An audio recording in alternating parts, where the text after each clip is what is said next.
The dining room buzzed with soft conversation, the gentle clink of cutlery and crystal creating a cozy ambience. Laughter echoed warmly around the table, unaware of the storm churning within me. For 15 years, these monthly dinner parties had been our tradition, but that night, I felt like a stranger in my own home. "You won't believe what FIP did for me last weekend," Lauren said, her voice cutting through the chatter like a spotlight. Everyone's attention turned to her. She held her wine glass with practiced ease, a flirtatious smile playing at her lips. FIP, she'd said his name before. Just a co-worker, according to her. An important business contact.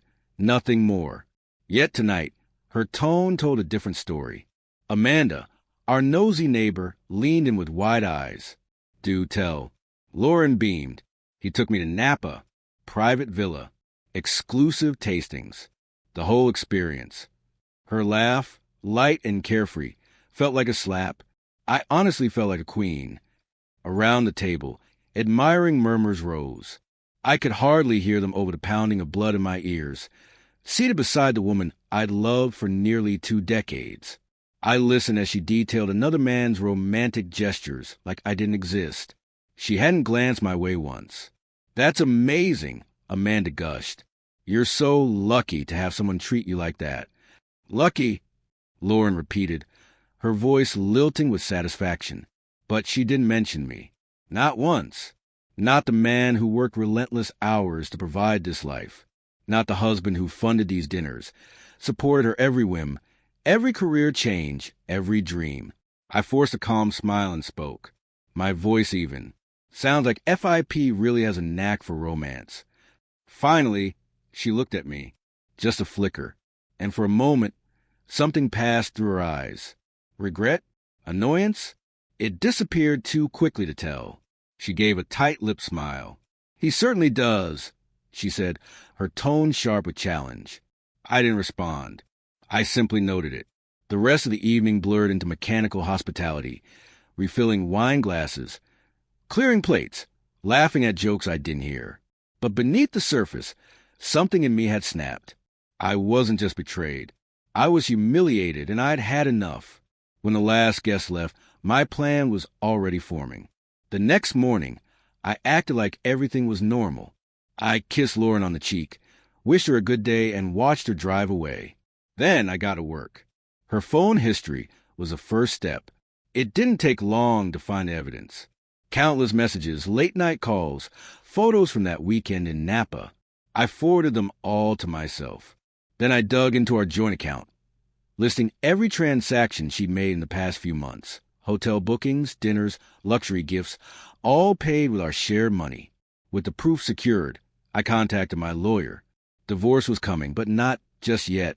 I wanted her exposed, and I knew exactly how to do it. Our next dinner party was already scheduled for 2 weeks later. It gave me the perfect window. When the night arrived, the house looked immaculate. The lights glowed softly. The scent of a slow-cooked roast filled the air, and the table was dressed like something from a magazine. Guests arrived, laughter resumed, and Lauren was in her element again, flashing that radiant smile, working the room like the queen she believed herself to be. I waited. When dessert was served and conversations lulled, I rose from my seat, holding up my champagne. Before we enjoyed the tiramisu, I said, voice steady, "I'd like to say a few words." Everyone turned toward me.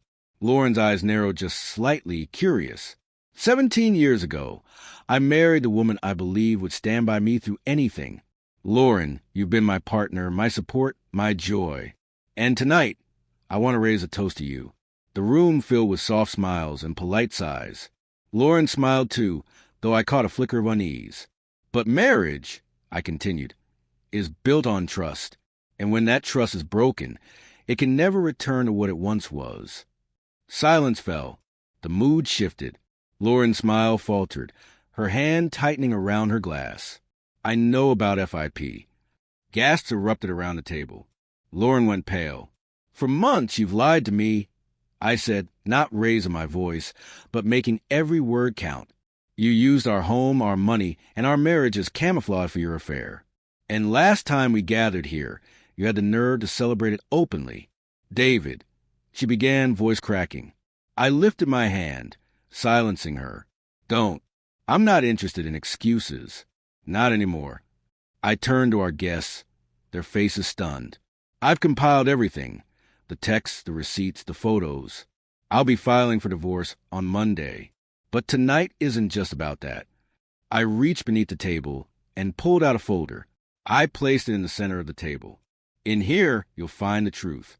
I thought it only fair that those who admired Lauren so much knew who she really was. Lauren's expression twisted in rage. You have no right to humiliate me like this. I have every right, I said, my voice hardening. You turned our life into a joke. This is your consequence. Then I looked at the room, at the people I'd hosted, laughed with trusted. Forgive me if I don't walk you out, I said coldly. I have packing to do. And with that, I left. The aftermath was swift and brutal. Word spread quickly. Lauren's pristine image shattered almost overnight. Friends turned cold. Whispers followed her everywhere. And FIP, he was married, too.